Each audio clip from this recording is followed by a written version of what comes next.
কিছু কিছু লোক বলছে সংসদে জালো। কোথায় জালো? সংসদে জালো।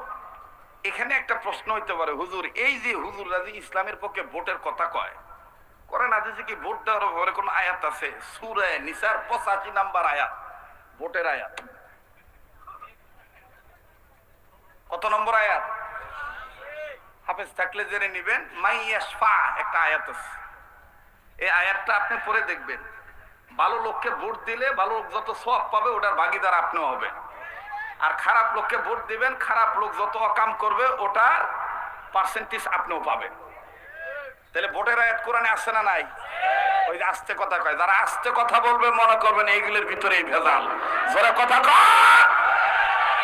আমার বন্ধুগণ, আমার ভাইরা, ভোট দিতে হবে একজন সৎ যোগ্য ব্যক্তিকে, যার দ্বারা সমাজ উন্নয়ন হবে, যার দ্বারা আমার ইসলাম আঘাতপ্রাপ্ত হবে না, যার দ্বারা মানবতা আঘাতপ্রাপ্ত হবে না, যার দ্বারা আর ভবিষ্যতে কোনো আলেম, নির্দোষ আলেম কারাবরণ করে কারাগারের মধ্যে মরতে হবে না।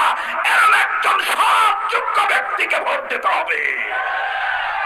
এজন্য স্লোগান একটাই, এবারে ভোট দেব ভাই সেই মানুষের যে মানুষ পক্ষে থাকে আল কোরআনে। কথাই কবার চান না, আমি আর কি ওয়াজ করব? বলবো বলবো এবারে ভোট দেব ভাই সেই মানুষের যে মানুষ পক্ষে থাকে আল কোরআনে।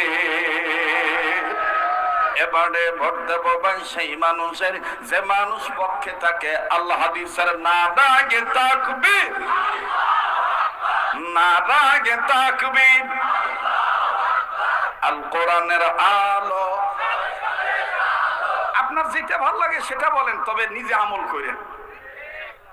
আপনি সংসদে জ্বালান আর ঘরে জ্বালান, আগে নিজে আমল করেন। এজন্য আমি আপনার স্লোগান চেঞ্জ করা দিতেছি না। আল কোরআনের আলো, কোরআন হাদিস যেখানে, আলেম উলামা যেখানে, আজকের মাহফিল চলছে চলবে, আজকের মাহফিল কতক্ষণ চলবে?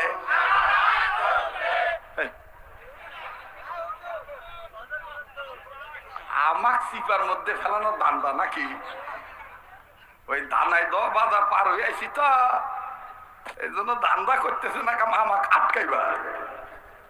আল্লাহ কবুল করুক, জোরে কোন আমিন। তো কি হয়েছে বাবজান মুরিদের?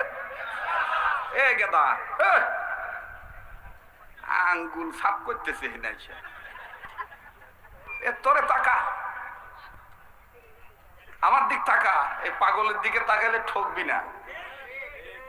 আল্লাহ প্রতি বছরের মধ্যে কয়েকবার মক্কা মদিনায় নেন, বিশেষ করে রমজান মাসের আগের রাত্র থেকে শুরু করে ঈদের পরের রাত্র পর্যন্ত মদিনায় ফালায়া রাখে।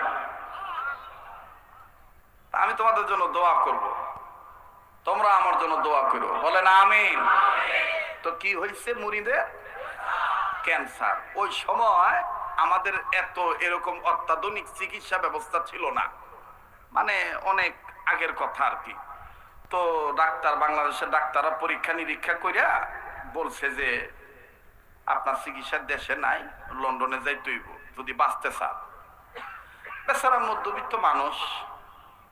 আমি শুধু বুঝাইতে চাইতেছি যে কোরআন তেলাওয়াত করলে, কোরআনকে মহব্বত করলে যে আল্লাহ তাআলা বান্দার দাম বাড়ায় দেয়, এই কথাটা একটু খেয়াল করবেন, খুব খেয়াল করবেন সোনার বাপ জানেরা। তো বাংলাদেশের ডাক্তাররা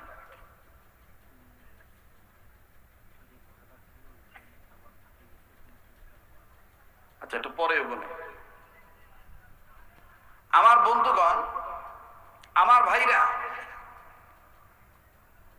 যে কথা বলতেছিলাম যে বাংলাদেশে কোনো চিকিৎসা নাই,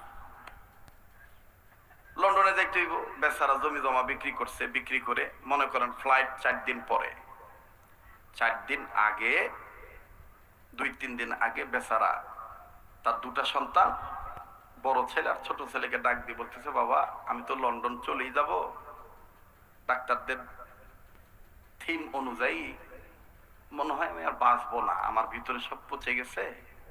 তো বাবা তোর একটা কাজ করিস, আমার সাথে আছে, তা আমাকে একটু মোহাম্মদুল্লাহ হাফিজ হুজুরের কাছে নিয়ে চলো বেটা।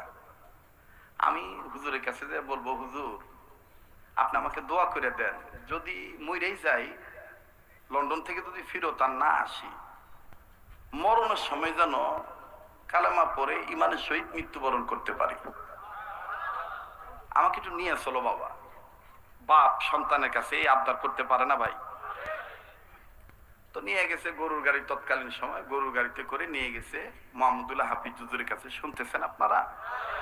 মোহাম্মদুল্লাহ হাফিজ হুজুরের কাছে নিয়ে গেছে, নিয়ে যে যত ফাইল পত্র যা আছে সব দেখাইছে।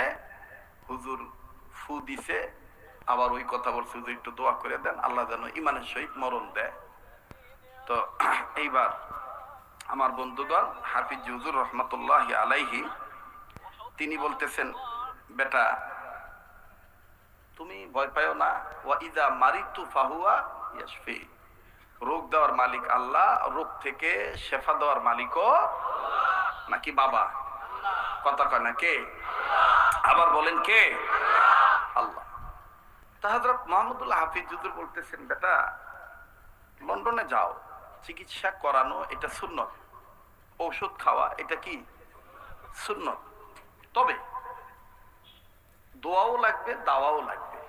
যাও বেটা, তোমাকে আমি অনুমতি দিলাম, তুমি লন্ডন চলে যাও, তবে যাওয়ার আগে শোনো বেটা, আমি তোমাকে একটু পানি পড়ে দেই, এক গ্লাস পানি নিয়ে আসো। তো ছোট বেটা এক গ্লাস পানি এনে দিছে। ওই এক গ্লাস পানিতে হাফিজ হুজুর কোরআন থেকে কয়েকটা আয়াত পড়ে ফু দিছে, দিয়ে বলছে এই এক গ্লাস পানিকে 3 ভাগ করে দিলাম। কয় ভাগ? 1 ভাগ বিমানে ওঠার আগে খাইবা, আর 1 ভাগ বিমানে উঠে খাইবা, আর 1 ভাগ লন্ডনে যাওয়ার পরে অপারেশন থিয়েটারে ঢোকার আগে খাইবা, যদি অপারেশন লাগে। যখন কইছে যদি অপারেশন লাগে, এই মুরিদের একটা বিশ্বাস হয়েছে যে হুজুর কইছে যদি, তাহলে অপারেশন নাও লাগতে পারে। সুবহানাল্লাহ কর। তো এবার কয় ভাগ করে দিছে? বেচারা ভক্তি শ্রদ্ধা সহকারে পানি পড়া নিয়ে বাড়ি গেছে, বাড়ি যাইয়া 1 ঢোক খাইছে, বাকি থাকলো কয় ভাগ? 1 ভাগ খাওয়ার পরে 2 দিন পরে নিজে নিজেই যেখানে যেখানে ব্যথা, আগে টিপ দিলে ব্যথা পাইতো, ওই স্থানে হাত দিতেছে আর টিপতেছে। ছোট ছেলে ডাক দিয়ে করতেছে, বাবা মনে হয় লন্ডনে যাইতে হবে না। কেন? বাবা হুজুরের পানি পড়া খাওয়ার পরে মনে হইতেছে কোরআনের বরকতে আল্লাহ তাআলা আমার রোগ সারাই করে দিছে।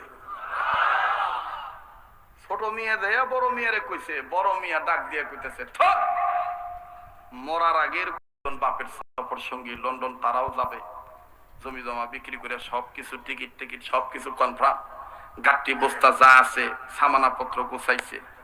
বুড়া করছে কি, 2 বেটার কাছে সামানা পত্র দিছে। ওই পানি বোতল না দেখলাম গাদা কোনে গেল রে?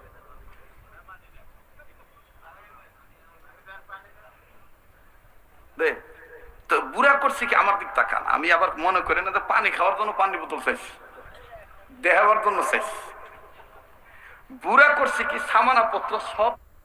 একটু কথা কম বলেন বাবুরা, একটু জোরে তাকবীর দাও না, শোনা না রে তাকবীর, একটু জোরে না রে তাকবীর। মানে তো যারা বিদেশ যাওয়া আশা করেন, বাহিরের লোকাল কোনো পানির বোতল এয়ারপোর্টের ভিতরে ইমিগ্রেশন কাউন্টার পর্যন্ত এলাও না।